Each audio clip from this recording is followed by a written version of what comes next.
Auxiliary verbs helping verbs.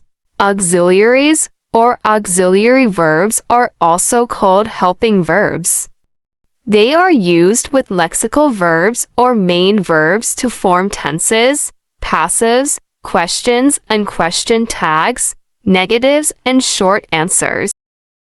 As the name suggests, helping verbs help to support the main verb. 1. We are in the greenhouse club.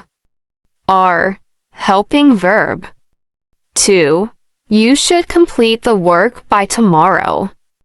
Should, helping verb, complete, main verb. Now, I will give you some examples in which the highlighted words are helping verbs. He is writing a letter. She has typed the report. The book was published last week. Does he work hard? He works hard. Doesn't he?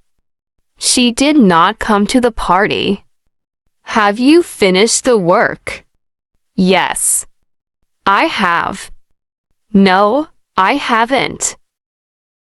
Following are the 24 auxiliaries in English.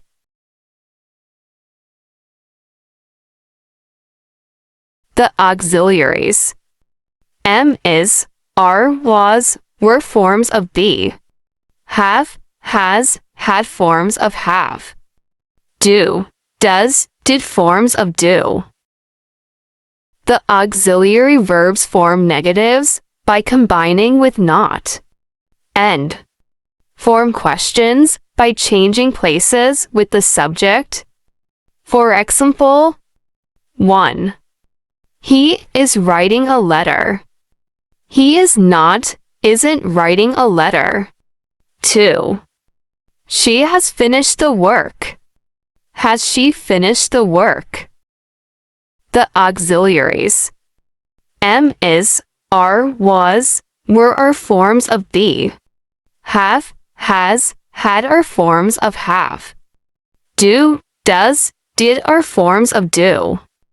All these can also function as main verbs. In that case, there will no auxiliary verb. For example, they do their homework well. He is an engineer. He has a car. She is happy. The highlighted words are called primary auxiliaries or primary verbs. Here there is no auxiliary verbs. I hope you understood the concept of auxiliary verbs.